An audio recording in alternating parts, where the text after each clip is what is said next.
She actually looked at me and said, Tuck, you don't want to change. You are a counselor junkie and you are addicted to your story. Do not come back into my office until you're ready to take responsibility for where you are, how you got here, and where you want to go from here. And then she went absolutely silent on me.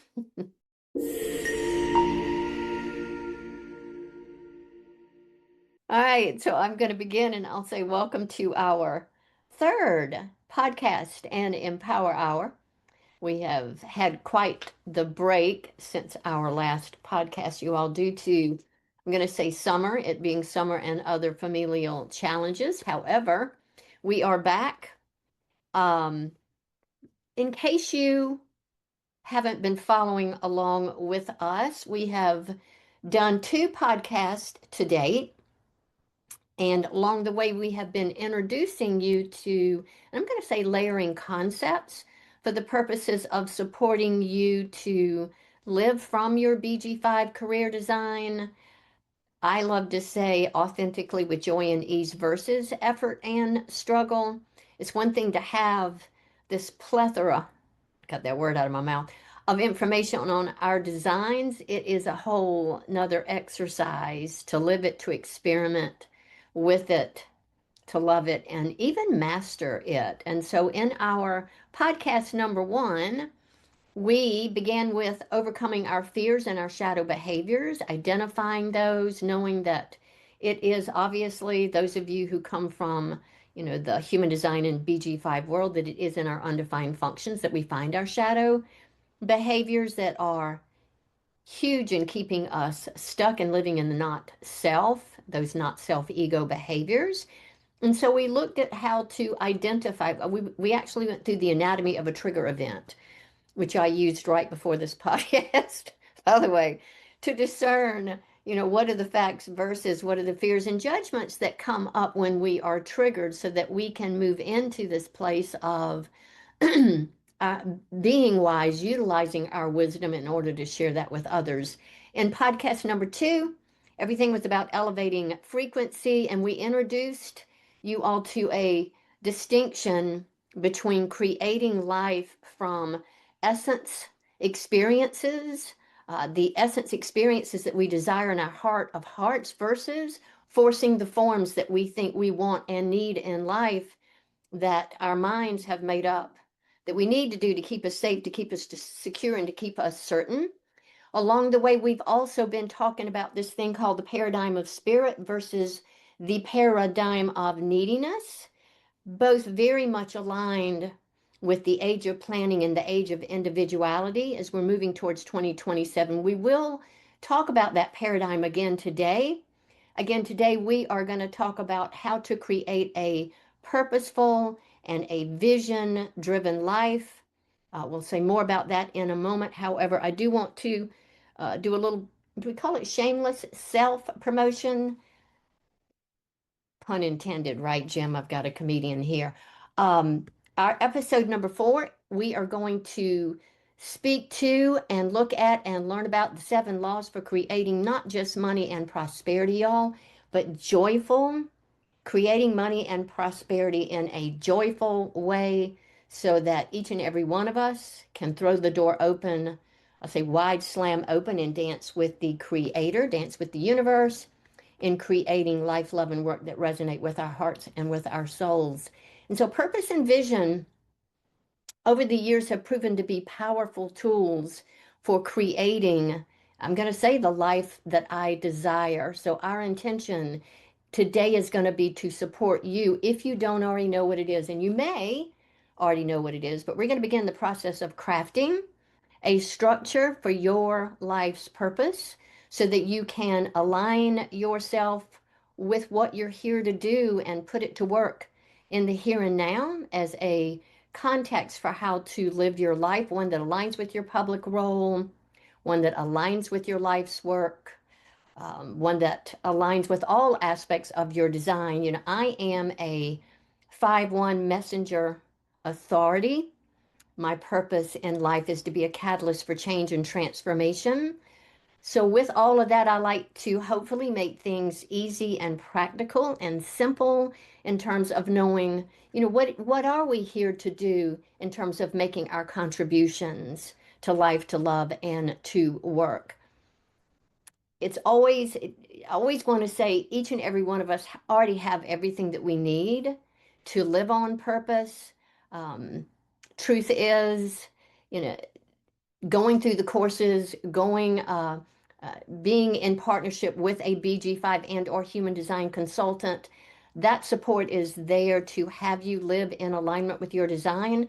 And in doing that, you're going to find that you live a purposeful and a vision-driven life. We're actually going to answer some of these questions here today that are on the screen. Question number one being, do you know why you're here? And I don't mean, do you know why you're here in the podcast, but do you know why you're here on the planet? We will also look at the question, do you feel a sense of purpose that inspires you to act? I love being compelled into inspired action. And do you know what you want out of life? And so I was introduced to these beautiful tools, I'm going to say way back in 2003, at the same time that I was introduced to not only the coaching industry, but human design. And the combination of all of those together has been absolutely huge in providing direction for my life. And all that I do on a daily basis. I don't want to waste a lot of time telling you all who I am because I figure you can go to the internet and or to the BG5 website and discover who I am. I will say that since 2003, I have been semi-retired and doing what it is that I love to do, which is to share human design and now BG5 via coaching, working with individuals and organizations.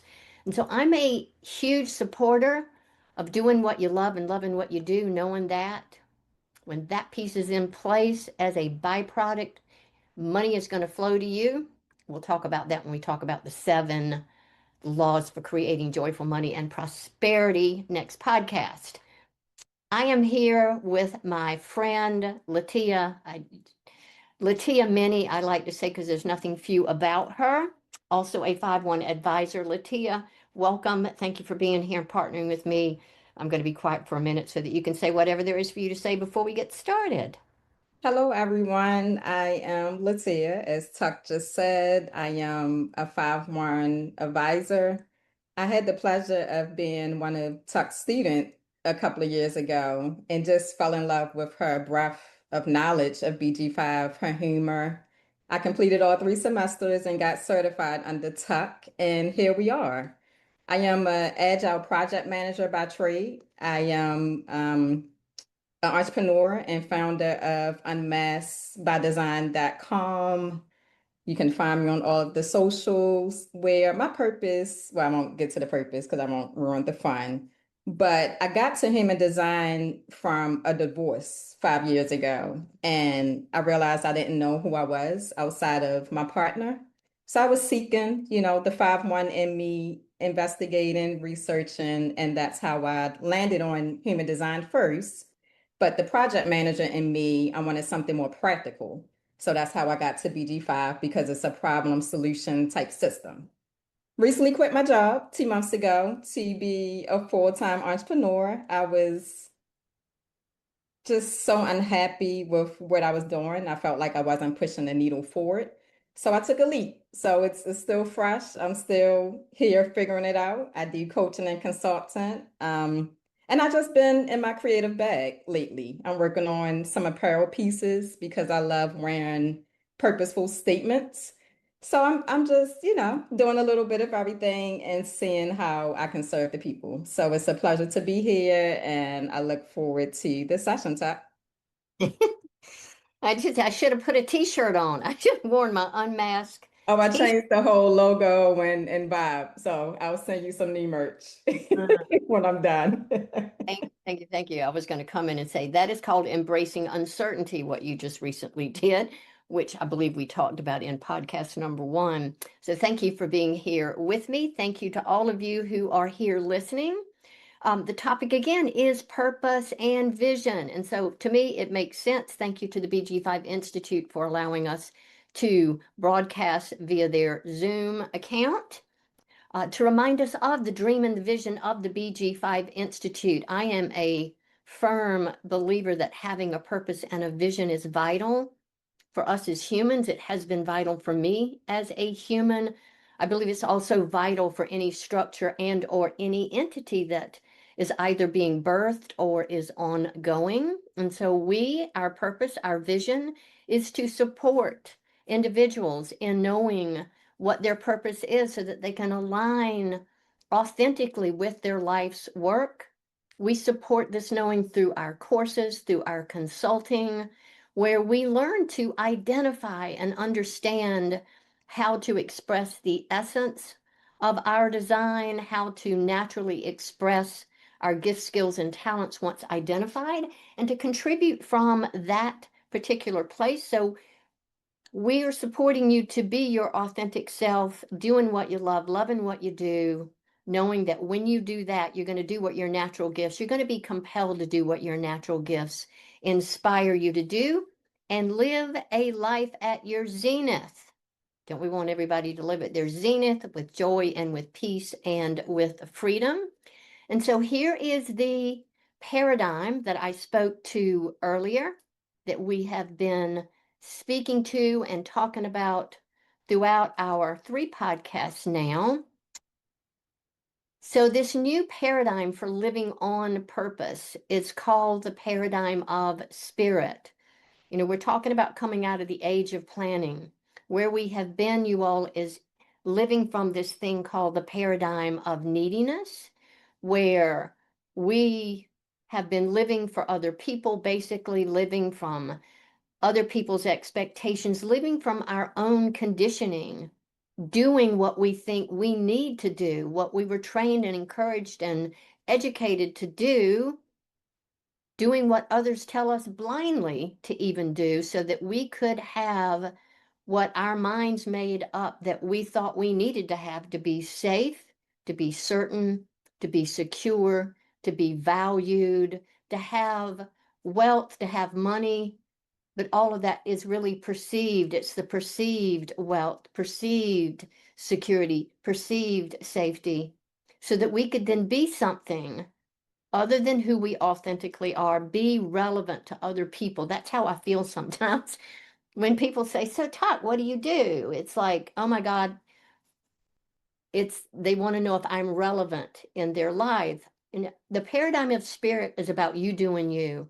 The paradigm of spirit has everything to do with aligning with the age of individuality. It is about you expressing your authentic being, yourself authentically, expressing your career type, your decision-making strategy, which is then going to allow you to naturally do what your design, what your natural gifts inspire you to do. You'll express your traits. You'll express your strengths, your functions, your public role in your life's work naturally. And that's going to allow you to live what we call an essence-filled life. We talked about a lot about essence in our podcast number 2. So we also provide as consultants and instructors practical tools that allow you and support you to fully express yourself, again, doing what it is that you love to do and prospering as a byproduct. I think it's very exciting. I get giddy with excitement to know that if I follow my heart and I do what it is that I love to do, the money will come.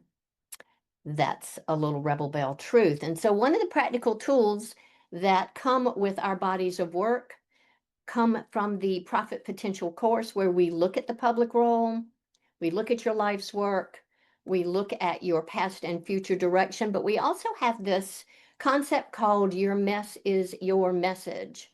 And so in this process of discovering what your life purpose is, it is important to reflect on your life. I like to say, because I'm going to date myself, the good, the bad, and the ugly. So in doing so, you will discover the message, you will discover the lessons that hide, I'm going to say, in the mess of your life through the human experiential way. This is the abstract circuitry that we cover in our foundation courses. You, just like me, are designed to be the star of your own life. You know, Ross said many times, the intention is and or was is to fall in love with our designs. So in looking at how to do this, we're going to find the mess in the message of your life. You're going to find meaning because your life has meaning. Your life has purpose. Your life has a story. It has a beginning. It has a middle. It has an ending. And as you're contemplating what you can learn from these lessons of your life experiences, what we can call your backstories, you're going to discover your own turning point. You're going to discover your life defining moment, and you're going to find them in the crises, the experiences of your life. This is what we call progress, right? When we're looking again at the human experiential way, the progress that comes with being a human, where you grow, where you learn from this mess, from these messages, so that you can live a purposeful and an essence filled life. And not only do it for yourself, but now you have a tool to support other people to do the same. So we're looking to discover who you are, and we're looking to discover your higher purpose through the mess that comes with the messages, the life experiences of your life. So I am going to uh, share with you my story and my life defining moment to give you a feel and an experience of what it might be like to go through, reflect on your own life. So here is some of my life. I don't know if y'all remember the show, This Is Your Life, way back in the day. I have gathered some of the pictures that hopefully display some of my qualities, some of the essence words that I love that come from my life experiences, particularly when I am doing what I love, dancing, sports, travel, singing, freedom, fun, possibility. But let's get to the story of my human experiential way. The year was 1996, and I was actually listening to a cassette tape recording, you all, back in the day, of the Seven Spiritual Laws of Success. I don't know if you have read the book or listened to the, maybe not the cassette tapes, but I had what I love to call an epiphagasmic moment where I was enlightened by the discovery and the truth of who I am, meaning that I am a spiritual being having a human experience. And so it was in the midst of, I was in the midst in 1996, even though we look like we're all together there, of deciding whether or not to leave my 20-year marriage and, as the story goes, uproot my two small children from a life of safety and security to find myself. That's what they said about women back in the day. And so I was going back and forth asking, who am I to put myself first? Who am I to allow my happiness to be more important than my children or my husband's? Do I stay? Do I go? Do I have the right to be happy? Can I follow my heart? And if I do, what the hell is it that I'm going to do? If, do I really want to leave this life of security? And what if my ex-husband fights me on this? And I just went back and forth because I didn't have a structure. I didn't have a lane. I didn't have something, a purpose to follow. This went on for almost 6 years. I was actually at the time seeing my fourth counselor in those 6 years, and I'm forever grateful for her speaking to me in the way that she did. She actually looked at me and said, Tuck, you don't want to change. You are a counselor junkie and you are addicted to your story. Do not come back into my office until you're ready to take responsibility for where you are, how you got here, and where you want to go from here. And then she went absolutely silent on me. The trigger event I talk about.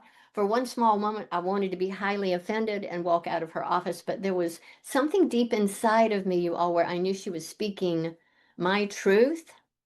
And I took a deep breath.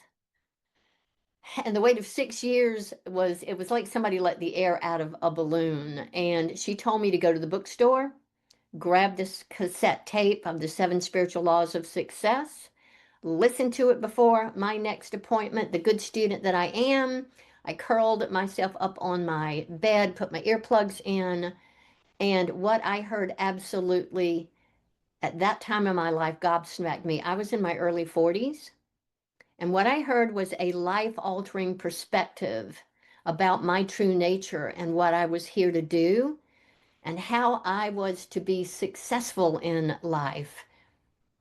That wasn't what I thought. What I read in that book was not my understanding of success. I was told that my life had a purpose, and the purpose was other than making money, getting a good job, rising to the top, being successful, or even getting into heaven. That wasn't what was being described to me, and I was floored by what I heard and that it had never been taught to me before.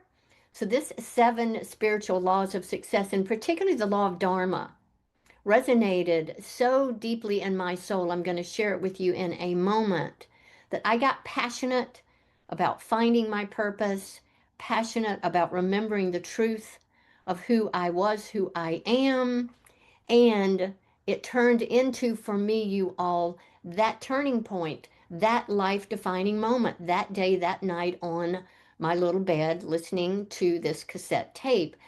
And I'll speak for both of us. I heard that you, that we are each and every one born with a unique gift, skill, and talent to discover, to nurture, and to share with the world, and that living and sharing that specific, unique expression of myself, of yourself, that's what's going to bring harmony, fulfillment, abundance, health and well-being, energy, enthusiasm, and friggin' success. That again was not my definition of success so far. The law of Dharma said, Tuck, you are a spiritual being having a human experience, and success in your life is going to be embraced by you tapping into the essence of who you are, discovering what makes your tiny heart sing, and in our human design language, living from your true self versus your not self.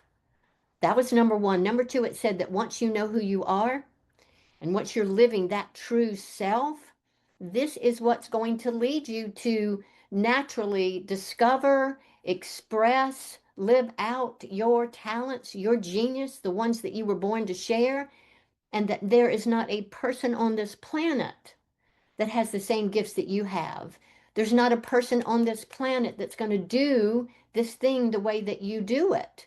The law of Dharma says that when you're doing what you love and what you're naturally designed to do, not only are you going to be fulfilled, you're naturally going to attract your fractals, which we talk a lot about in the human design and the BG5 world. You're going to attract those people out in the world waiting to find you. And that's because you've combined the authenticity of who you are confidently with the expression of your unique gifts, skills, and talents. This, the law of Dharma says, is how we are designed to serve humanity. This is how we're designed to live purposefully. This is success. This is abundance. And I'll just keep saying, giddy with excitement, inspired that it was going to be this easy, what felt like it was going to be this easy. And so I was ready for change, transformation. I was ready to discover my purpose. And it didn't take me long to do that. So I contemplated everything back on that slide. My human experiential way, the good things, the not so good things, all that I had done. Where was I happy? Where in my life did I feel most free? Where I would lose track of time and feel like I had been touched by the face of God, all of that. I went back and contemplated and reflected on all of those aspects of my life so that I could discover my life purpose. And I did exactly what Latia said she did a few minutes ago. I embraced uncertainty. I had a mentor one time that said, you embrace uncertainty like it is your long lost lover. I embraced uncertainty. I went forward. I left my marriage. And rather than going back into the accounting industry, which is where I had worked for most of my life, where I could have made boatloads of money, but I would have makeup, I would have been stressed and under a lot of pressure and not able to be present to my two precious children. I took a job at a local health club as a personal trainer making $5 an hour. But I tell you that because that's what I wanted to do. It gave me the essence of freedom and fun and flow, and it's where my heart was at the time. That was 30 years ago, and I am forever grateful to my counselor for her truth and her guidance. And I love the mess of my life. I love living on purpose. You know, life purpose to me is like a compass, it's like a guide, it's like the riverbanks that get to hold the emotional essence and flow of who I am. I think somewhere in the law of Dharma, it said, nurture the seeds of divinity inside that seek to be fully materialized and expressed. So I continue even today to live the same life purpose statement that I wrote way back in I think it was 1997 by that time. But I use it as a compass and a guide along with my decision making strategy. I use it as a litmus test along with my essence words that we learned about in podcast two. What's important to say as we move forward today and you begin creating and crafting your own is that the forms of how you live your purpose may change. The forms of how I have expressed my purpose have changed over the years, whether I'm an accountant, a personal trainer, a tennis player, I've been a network marketer, I have been a sister, I still am a mother, um, life coach, teacher, all of those things. Even though the forms of how I'm expressing myself have changed, the essence of my being in terms of my purpose have not changed. I am still all about freedom, fun, spiritual community, connection, contribution, and flow. In the human design and the BG5 world, I am what we call an informer for change, which to me is right in alignment with being a catalyst for change. So, a couple of more things to share with you before we go through the exercise. To tell you what life purpose is and what it is not, it is not something that we are here to prove ourselves worthy by doing. It is not. It is not necessarily something that we're going to go to school to learn. We can get better, but it's not why we're going there. It's not something that needs to be chosen by our parents, our teachers, or any external authority that we talk about in our human design and BG5 world. It is not, definitely not an intellectual exercise. You will never ever find and discover your life purpose from a fearful place or from your mind. Ain't gonna happen. Life purpose is not something that you seek to be commercially viable. I know I was trained to do something purposefully so that I could make money and survive. When I discovered that all I had to do was do what I love and love what I do, and the money and the resources would come, that was the freedom for me. So it doesn't have to be commercially viable or morally appropriate. You're not here to save the world. Life purpose is not a burden to figure out. It's not what you do. What life purpose is, it's your joy, it's your passion. It's feeling what it is that you want to do, doing what you love, which is going to put you in total alignment with your spiritual essence, which is then going to open you like this beautiful channel for source, where you will feed your body with source energy, which is then going to expand your health. I'm yelling because I get very excited. It is something that expands you. It is constantly evolving. Your life purpose is who you are, and it's the you that serves to the world. Again, it is not what you do, it is who you are and how you express yourself and contribute the essence of who you are to other people. So, as I said, Spotted Eagle told me life purpose is not a logical exercise. It will never be hunted down by your fearful mind and its agenda to keep you safe, to keep you certain, to keep you secure, to have some sense of control. You will never discover it from a confused or an anxious state, because your fearful, confused, and anxious mind is only going to set up resistance. And we all know from taking our classes, we do not want to be in resistance. It certainly will not allow for your pure positive flow. So, as you're reflecting either today on this podcast or as you move forward and journal, using the handout and the life purpose structure, ask yourself what it is that you love to do. What makes your heart sing? I love to sing and to dance and to create. I love to travel. I love to study, you all. And I knew that before I found out I was an investigator of I-1. What were the most creative times of your life, and where did you feel the most flow? I look back, and so did Latia. I played a lot of sports growing up, played basketball, played tennis as an adult. And it was in those moments when I would be in the zone where I would feel the most flow and connected in that spiritual community that just felt creative and felt like it had a flow. What are you doing when you lose track of time? Again, in the zone. I shared in a previous podcast that in the movie Chariots of Fire, one of my favorite movies, the British runner who won the Olympics was asked, "Why do you run?" And he said, "When I run, I feel God's pleasure." So, what happens when you lose track of time? What are you doing? And what are you naturally skilled and gifted at doing? Like, you don't even think about it. Like, I apparently run my mouth a lot. I am naturally skilled at running my mouth. I don't know that I'm gifted at doing it. I'm going to say it's a skill. And then this one, what do people come to you for? What do people come to you for? I was asked that question, in a life purpose workshop way back in the year 2000, and what popped out of my mouth was the truth. And my brother has even said that when he's moving around, people, like, if you want to hear the truth, go see my sister. Now, I don't have everybody's truth, it's relative truth.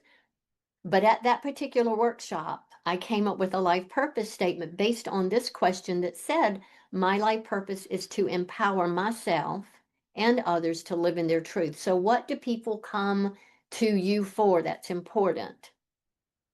And I know we've all been asked this question. If money and time aren't an issue, what would you love to do? Do what you love, trust, embrace that uncertainty, and then finally, what do you want for the world? Because as within, so without, I can promise you that what you want for others, you want for yourself, and vice versa. So, those are some questions that you can be playing with and journaling. I'm going to take you into the life purpose exercise and introduce it by sharing with you the 3-step formula for living a purposeful, and I'm also going to say a vision driven life. And it's the 3 P's: passion, purpose, and play. One of my favorite quotes: life is not a journey, you all, to the grave with the intention of arriving safely in a pretty and well-preserved body, but rather we are designed to skid in broadside, thoroughly used up, totally worn out, and proclaiming, wow, what a ride. So flying on the trapeze like Tucky, or skydiving like Latia, that is skidding in broadside. So what if the purpose of your life is simply and profoundly to live it? I'm going to say live it out full tilt boogie. What if the purpose of your life is to experience all of the essence words that you chose in our last podcast? And what if the purpose of your life was to do what the law of Dharma said, and that is to remember and discover the truth of who you are? You're a spiritual being having a human experience. And when you get that, you're going to do what your natural gifts inspire you to do, and live with passion and live with purpose and live in a playful way. And I keep saying, prosper as a byproduct. We're going to put that in the back seat. And so here's a slide that if you have come to our classes, I know you have seen this. Driving the point home, y'all, that we don't need to effort and struggle. We do not need to worry and fret. We do not need to work hard. We just want to ask the question, how are you designed to serve the world? Because what your fractal, what the people out there need, that your talent can provide, that's what they're looking for, and that's all you've got to figure out.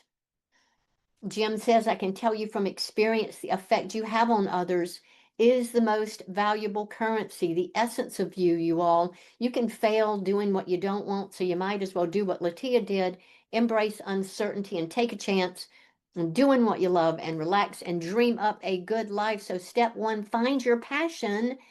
You may know what it is, you may not know what it is, but what is that thing that you love to do that makes your heart sing so much so that when you do it, you lose all sense of time? I'll say it again. You feel like you've been touched by the face of God. That is passion. So here I am on the flying trapeze. I will share with you all that when I was in grammar school, I wanted to fly. I would dream, literally. I would see myself flying above my friends while they were going to school. And I was going to ask Santa Claus for flying powder. And luckily, someone told me the truth right before I sent my letter to Santa.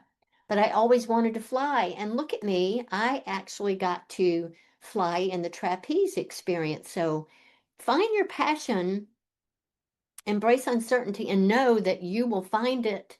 And step two, do it. Go do it. Live it. Find the forms that allow you to serve doing this thing that brings you passion. It might be a job, it might be a hobby, it doesn't matter. You simply want to go do something that makes your heart absolutely soar. It's like me going into personal training rather than going back to the accounting industry. You can even hear the energy in my voice. You got to go do that thing that you're passionate about, right? The essence of you that's thundering out of your heart, that is purpose. And then it's finally time to play. You can fly, you can skydive. Once you have tapped into that thing that makes your heart sing, your passion, and you're doing what you love to do, I always say lighten up, enjoy the ride, skid in broadside, and you too will proclaim, wow, what a ride. And so hopefully that was a joyful and inspiring introduction as we move into the life purpose exercise. Again, we're creating the riverbanks, you all, for the essence of you to authentically flow through.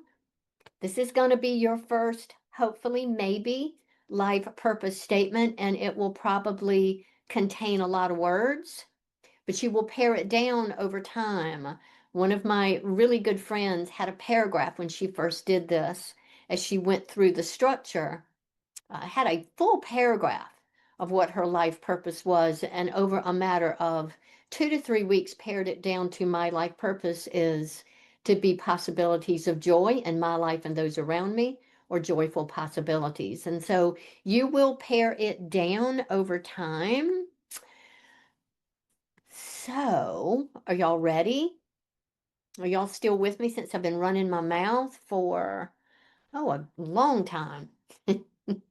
I don't know if you have your sheets of paper with you, but here are the questions that you are going to ask yourself today and maybe even moving forward as you are journaling.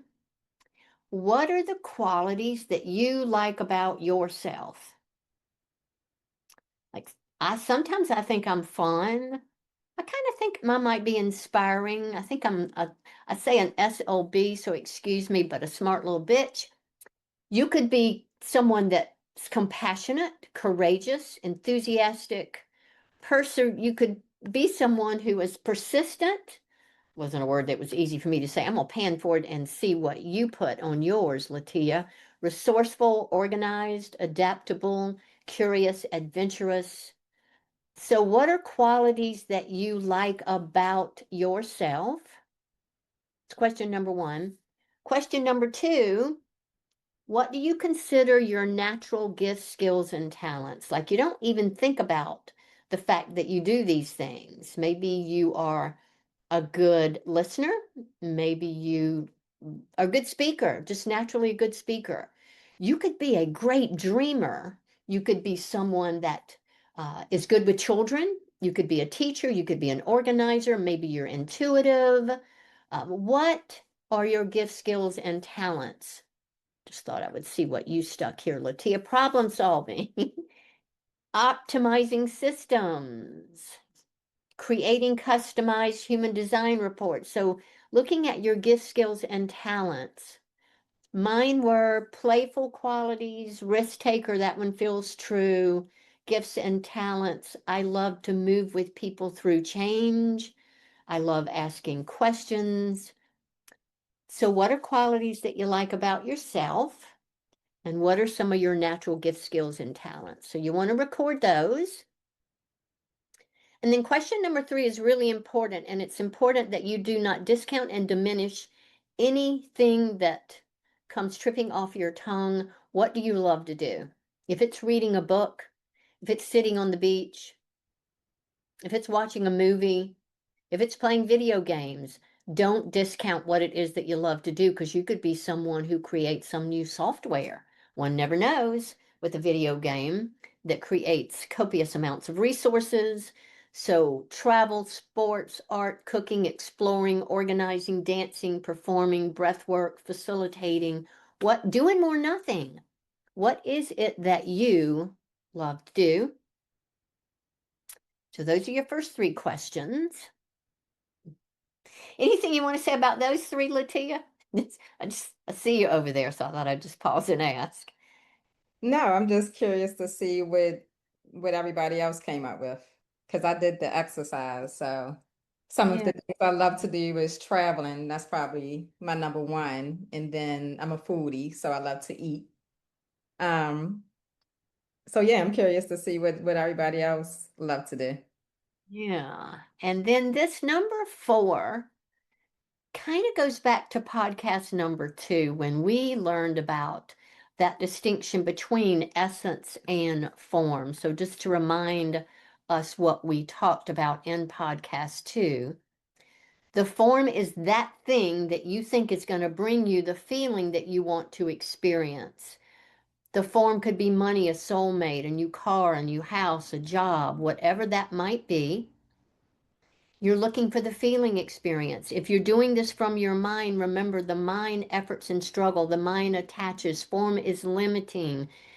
Forms come from your neediness, from your fears, your insecurities, your certainties, trying to control the future versus essence is the feeling experience that you are seeking from having that form, right? I want to be free for God's sakes. I want to have fun. I love spiritual community. I need connection, contribution, joy. Come up with whatever your essence words are because that is the language of your heart. That is how the universe, God, spirit knows how to bring you what you want. It does not compute to spirit if you tell them you want money or even a job, but if you tell them you want contribution, you want fun, you want freedom, you want flow, Spirit understands the desires of your heart because that is the language of Spirit. And I love it that Spotted Eagle says essence doesn't require anything of you, nothing has to happen. You just simply have to choose a word that brings you the feeling experience that makes your heart sing, where you lose track of time, where you feel like you have been touched by the face of God. So you're going to choose a couple of essence words as your favorite essence words and cherished feeling experiences. And then, final question, what is it that you want for the world? What's the impact that you want to have? Remembering really what you want for yourself, you are going to want for others. So I think mine was health, healing, and spiritual truth back in the day. So this is literally what I wrote out the first time I did this way back in the early 2000s. My impact: support individuals to know themselves, live in their truth, make a contribution to their health, healing, and spiritual truth. My essence words: freedom, fun, spiritual community, connection, contribution, and flow. Those are the main ones. What I love to do, I love to learn and I love to work with willing risk takers. That's one of my big things. And so, as you are taking these questions and writing down your responses, ultimately, what you are going to do is put them into this format and this worksheet. And like I said, it may be long initially, but you're going to fill in the blank. My life purpose is to be, and you're going to list a couple of your qualities, a couple of the gifts and talents that you wrote down that feel comfortable and natural to you. My life purpose is to be my qualities, gifts, and talents. while I, and you're going to fill in the blank, do what it is that you love to do purposefully, spiritually, so that you can live a life filled with your essence words. You could put a couple of your essence words in there and create a world where you get to have your impact. So we have some examples to show you so that you can see how this works. Here is mine. So my life purpose is to be. I had as qualities and gifts spiritual teacher, mentor, catalyst for transformation. As I said, I have an undefined survival instinct function, you all, and an undefined willpower function. So I love personal growth. I love supporting people there. I love supporting people to navigate, their fears around survival. So assisting others in transforming their fears so that I can live a life filled with freedom and flow, spiritual community, connection, and assist in creating a world of health, healing, and spiritual truth. So you can see how we continue to pare it down. I put this slide in here just so you can see how it continues to morph. I would do this sometimes once every 3 months just to see what changed and how I was changing, morphing, and evolving myself. I would tell you the essence has remained the same over the years. However, sometimes how I state what my life purpose is, the format of the words and the structure might change a little bit. So you're going to allow your life purpose statement to evolve. You're going to rewrite it. And over time, I make up that you will pare yours down in the same way that I have pared mine down to where if somebody said, what are you here for? I would say I am a catalyst for change and transformation. So last here, you are here on earth to unearth who on earth you are. That's good. The meaning of life is to find your gift. The purpose of life is to give it away. And when the personality comes fully to serve the energy of its soul, that, my friends, is authentic empowerment. So I'm going to see if you want to go through yours or what there is for you to say about yours. And if anybody has any questions or comments, we would love to hear and or have those. But you did do a lot of work on your slide here, Latia. I don't know if this mess of yours trickles into how you answered your questions. Let's see. So I'm the one picture I realize I don't have is me playing sports. I'm like Tuck. I grew up playing basketball, and I always thought I would go to the WNBA. My goal was always to play D1 basketball, and let some drama get in the way when I was younger, some emotional stuff. I did not take any of the full athletic scholarships that I have. I wanted to be grown, so I moved out and started paying bills early on. But eventually I got my life together and I graduated with my bachelor's. You can see that picture in the middle. That's me and my mom. Finally figured it out. And then I went on to get my master's and I feel like I was good from there. My mom is in a couple of these pictures. You can see a couple of childhood pictures. Um, my family pictures when I was a little girl. I was the only child for at least 10 to 12 years before my uncles started having kids. But due to the gap in age, my friends were pretty much my cousins and my family. I love a good espresso martini. So you can see me pointing to the picture when I was in Savannah. I also have a picture with a Reiki master, Ife Tayo. That's one of Tuck's good girlfriends as well. So I love to go visit elders to really learn the wisdom. You can see me and my grandma, the picture at the bottom, who just recently transitioned in December. So she lived until she was about 92 years old. The picture of me on a when I went hiking at the bottom, I went to El Salvador by myself. My parents thought I was crazy. My family did, but that's the adventurous side of me. I'm always going to make sure I'm safe. That's my splendid authority in the human design terminology, where I trust my gut. So I know what feels safe and what doesn't immediately. And I knew I would be okay. And I would put things in place to make sure I'm okay.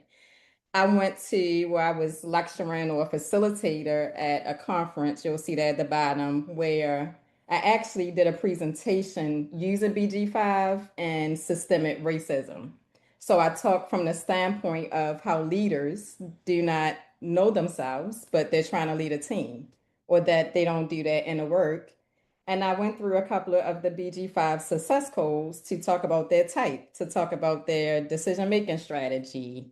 So that was a really fun conference that I did in New Orleans. It was a room full of different industries and different leadership styles. And last but not least, the middle picture of me with another young lady. I do unmasked fire chats.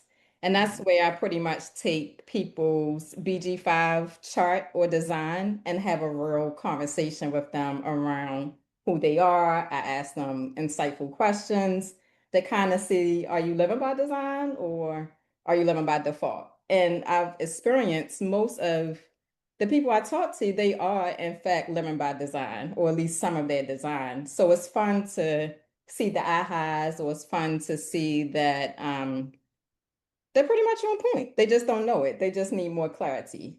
So I did use this talk to come up with my purpose Yeah, statement I because, like your basketball right there. You do have your basketball. oh yeah, so that is actually a picture at I was a contractor for Baltimore City Public Schools, and we had content day at the school that I work with. So we brought in like a podcaster, a photographer. So that's actually a picture of the photographer that they took of me on the set. So that was really fun. I was mingling with the kids. So that's the picture that I actually took in school. So I used that to create my purpose statement, especially what I love to do. I love to travel. I love to eat. I love to get into a rabbit hole with building BG5 reports. And I'm very adventurous as far as my qualities. I always say I'll try anything once, and if I don't like it, I just won't do it again. People come to me to feel safe. I offer that safe presence, I offer that security. So I do know that about myself. I'm also a fixer, so I'm always trying to fix your problem or solve problems.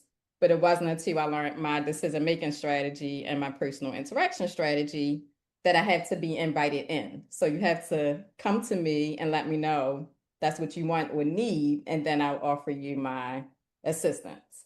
If you don't, I used to just try to fix things that nobody asked me to fix nothing, and then I would be met with resistance and I would become bitter because I don't understand why you keep making the same dumb mistakes when I can break down your problem in 2.2 seconds. But I had to be invited in. So I had to learn to wait for the recognition. I got a lot better with that over the years. I'm similar to Tuck. That's where we connect with the freedom. I have to feel a sense of freedom, and I have to be able to be creative. And I felt like for a couple of years, I was moving away from that, just trying to get the money and survive, and it's miserable. And I want a world where I'm always talking about people need to do their inner work. If you do your inner work and mind your business and work on yourself, then the world would be a better place. But so many of us want to solve other people's problems and we haven't did our inner work. And I always want to live with true equity. So that's my thing. I'm gonna always make sure something is equitable, and if it's not, I'm gonna call you out. And I don't care how you feel because a part of my purpose is to provoke you in a way, to make you move in a different way, to go through some type of transformation, I was to looking for trait 39. Okay. yeah. So it's me. I'm gonna challenge you in some way if I feel like it needs to be challenged in a nice, loving way. But everybody doesn't like that.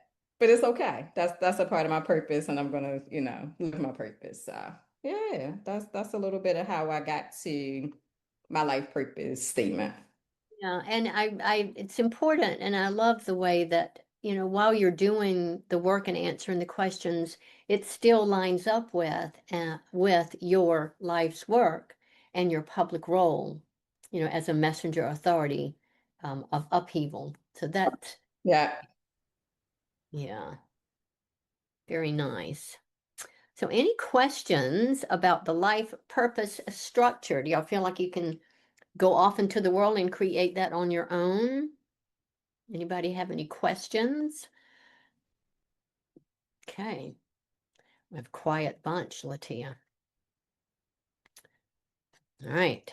So you have your handout, you have your questions that you can answer, and you have your structure to Wait a put minute. that. Mari has a question. Yeah, yes.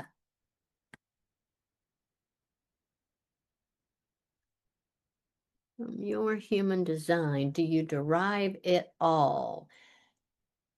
I'm gonna say they're separate while I'm doing it, and then I look at how they synthesize, if that makes any sense.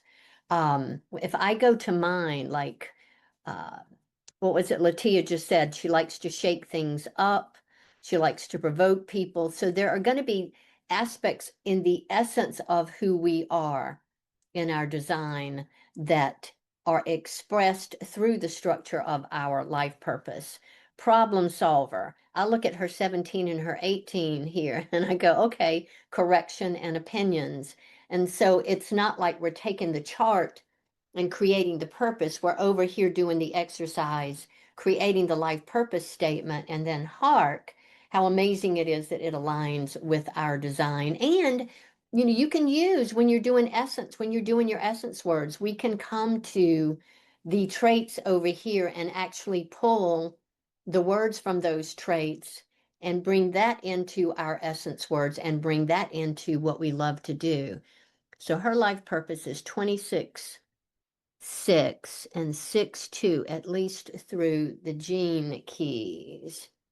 So your I don't mean to yell, your heart marketing life purpose. Where's the 6 2, Maury? What position? It's 26. 26 is life work. 6 2 is life purpose. Design sun. Okay, so you would support people, I would say, to navigate conflict or to bond, right, Latia, with the six? Just be interesting, Yeah, you this know, is definitely to bond. Yeah. but I look at the And it 26 can six. present the type of crisis too. Mm-hmm. But knowing Mari in the world of marketing the way she is absolutely heart marketing, which is that invisibility, the 26 that is out there, expressing herself and marketing for herself and others from the heart. So that feels pretty aligned for me. So I hope that answered your question, Maury. Yeah. It's fun to work with people doing this, just FYI, to banter back and forth that was the way that my friend pared hers down to I am joyful possibilities and possibilities of joy from this long ass paragraph that we started off with. So just to finish out, this won't take long. I have the structure here also for a vision statement because once you have your life purpose structure statement, the riverbanks that can hold the beautiful essence and flow of who you are. We want to have a vision created for our life. I say vision driven. I like the word compelled better than vision. But Spotted Eagle and Grandfather White Elk and White Buffalo said, a vision for your life it's more like a fantasy. So we're going to look at what it is and what it is not. It's important to know that a vision is not a list of forms that we don't have. Looking at the slide of forms a minute ago, it's not a picture of a future that we long for. It's not these forms out in the future, the soulmate, the job that we pine and long for. A vision is something that you're going to live in the here and now. So it's not a way to mend anything about your life that you think is broken. You certainly don't want to spend your time, talents, and your energies fixing the forms of your life. Like, what if Latia had stayed in that job, attempting to fix a form that no longer, it was like the dream, the essence had moved on. It was no longer, that form of her job was no longer bringing her the essence experiences of freedom and some of your other words, right, Latia? So, Yeah. a vision is not limited by what you believe to be realistic, possible, practical. It definitely is not going to be created by the not self in your mind. It isn't a goal or an objective or an attachment to a certain outcome. That is limiting. There's no ability to morph, and it's not about the future. It's about the desires that you hold in your heart right now in the present moment that aligns with your life's purpose, where you're telling the absolute truth in the here and now about what it is that you want, who it is that you are, and sharing the cherished dream that moves you to act from an inspired place. Know that it's ever evolving and morphing and changing, and it is lived. I think that's what's most important. It's lived versus something that we quest to have achieved at some future point in time. It is the dream that our heart responds to from a desire for essence. So the key to vision again is essence, these essence experiences that we want to create for our lives. And I think we said in podcast two, if you look at your life where it is, you're probably already receiving and gleaning essence from forms in your life today. So invest your time and your talents and your energies there. You may want greater things, you may want that to expand, but invest your energy in doing those things in the here and now to have more of that in the future. So here is the structure for your creating a vision for your life, your relationships, your career, your home, whatever you want to fill that blank in with. You're going to always write out your purpose statement because your vision, the vision that you live, the life that you live, that you envision for yourself, must be in alignment with your life's purpose. We want it to contain your essence words again. And so you'll have your life purpose statement here, you'll have your chosen essence words. And then, I don't know, get a cup of tea, get a beer, get a espresso martini, get a glass of wine, whatever works for you, and sit and journal and take time creating a vision for your life. I'm not going to bore you with mine. I will leave it here for you to read. I wrote this back in 2003, and it is still true today. I'm still all about transformation. I'm still navigating changes, helping people to navigate change without fear, encouraging people to embrace uncertainty like a long lost lover to liberate themselves. I still create a flow because I do what I love and I love what I do. I work when I want to, where I want to, how I want to. So I created this vision and have been living it now for whatever 26 minus 2003 is. Oh, math major that I am. And you created yours as well, Latia. Anything you want to say about what this exercise was for you? Before I go into that, Andrea has a great question in the chat. She said, is the vision and purpose for a manifestor slash initiator slightly different than for other types? Doing what I love sounds very correct for builders and advisors. I am slightly confused. So I I asked you more because I want to know, Andrea, do you feel like you don't have the space to do what you love? Do you feel like you're obligated to do certain activities? I'm curious. May I share here? Of Can you course. hear me?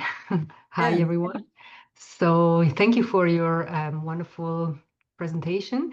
Yeah, it's just like from what I know about builders and express builders, we always say do what you love what you do and do it, and your magnet automatically attracts everything into your life, and it's like you all abundance comes to you.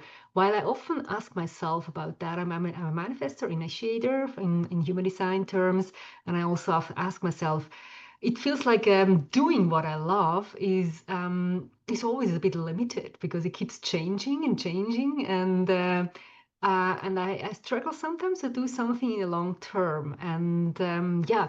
I don't even know where to start to ask. Sorry for the confusing question, but I was just thinking if there might be slight differences in depending on the energy types. when creating your vision or when looking into your life purpose?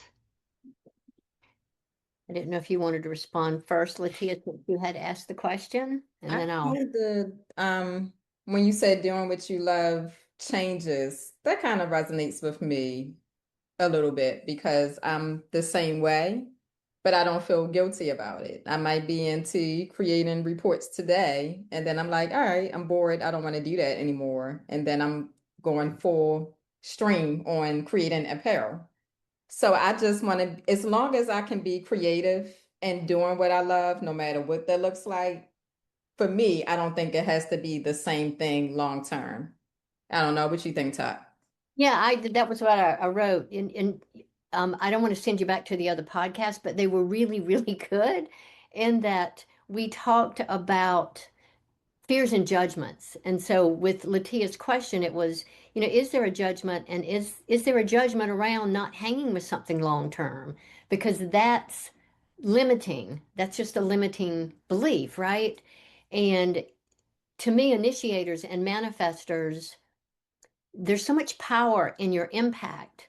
Freedom is important to you. So I would be curious, Andreas, what your essence words are.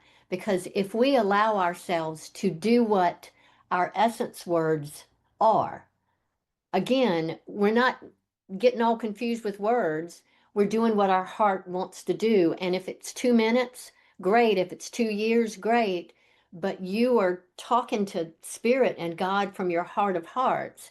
But I would say, yes, different because you're going to initiate and then you're going to go off and rest and then you're going to initiate. And we're over here shuffling papers. How we do it is different. The forms are going to be different. Decision making strategy is going to be different. But doing what we love, don't mean to point my finger because that's rude, but doing what we love is the key to living a purpose and vision driven life. Like giving ourselves full permission to do what we love and to do it from our hearts because the heart doesn't lie, right? The mind's what gets in the way. That was a long answer to your short question. Does that help, or do you have another question?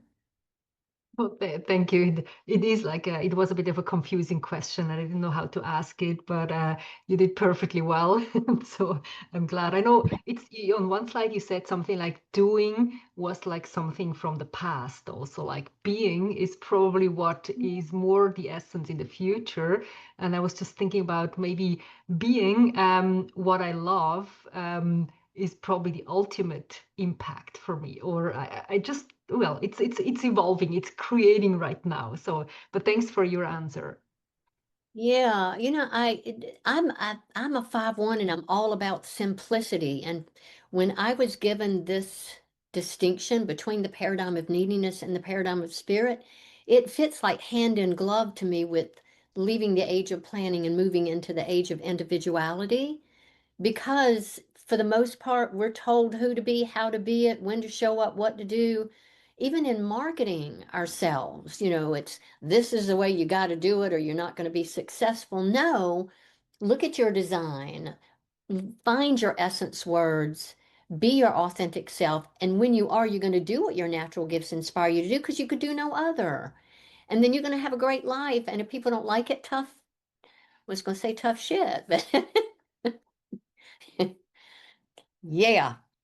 Okay, thank you so much for your question. It's always great to get questions, isn't it, Latia? Yeah. Um, I did want to let you know that I put into the PowerPoint just so that you have some examples of the vision statements. This is my sister's uh, BG5/human design. Maggie was a mental advisor.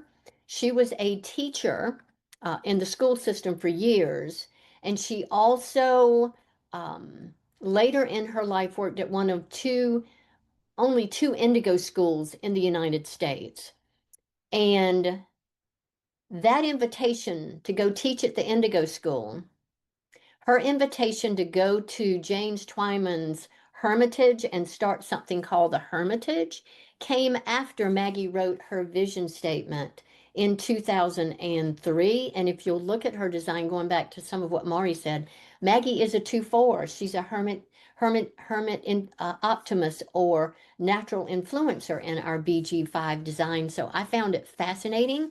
When you look at her design, she didn't love being with adults, taking their energy in and amplifying it, but to be with children, you know, if teachers ever had students that were problems, and I don't mean problems, but they were challenged to know how to interact with that child, they would always send them to my sister Maggie. And so you might have fun looking through her information and looking at her vision statement.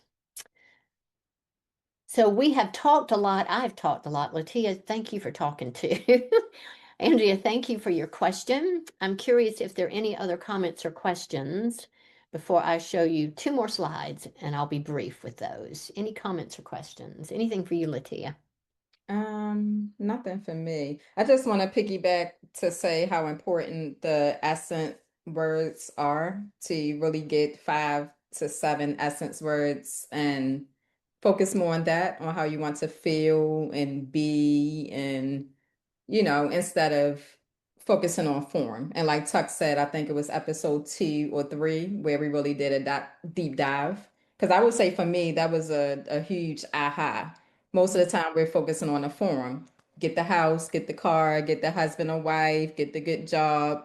And then that's what creates the rat race and the hustle and bustle. First, versus focus on, do you want freedom? Do you want to have fun? Do you want to experience prosperity? Do you want love? And when you focus on the essence, on how you want to feel, then you'll attract the form. So I really suggest checking that episode out, because Tuck just went over that with me like a couple of months ago. And it was like, oh, it goes against how we were raised and trained. I went to business school, so I'm raised to hustle and bustle and haggle people for a sale. But that's not, I was living out a design doing that. So I just wanted to piggyback on that. Yeah, we talk about not making decisions from the mind. Essence words completely they bypass the thinking mind, which is valuable and simple, right? I was just thinking of what Larry's essence words were. Courage, service, I think were some of his in terms of how he did work. But for what it's worth, I think we said in the second podcast too, Latia, I know since 2003, having that distinction, every relationship, any job, any party, any invitation, anything I have ever been given to respond to as a builder, I don't do it unless I can feel free, have fun, be in a spiritual community that's like-minded, make a contribution, connect in some way. So thank you all for letting me connect with you today and find that sense of flow. So simple and easy, I like to say. And then if we have excited you, inspired you, said anything that resonates with you today, do join us for our podcast number 4. We're going to look at creating money and prosperity in a joyful kind of way. We're going to look at the patterns of your thinking that may block your flow. We're going to look at myths around making money. We're going to look at transforming your money issues, money patterns. Yeah, we're going to look at the 7 very simple and profound laws of joyful money and prosperity. And then finally, I do want to give a shout out to the Institute for all of their courses. I'm just one of the 3 other instructors right now for the foundation course. We also have on-demand study packages now that you can check out. So go to the website. I think you know how to find me and Latia both. This is my personal website. You can find me at the BG5 Institute. And this is Latia's information. And so I just want to say thank you all so much for being here with us today. We appreciate you.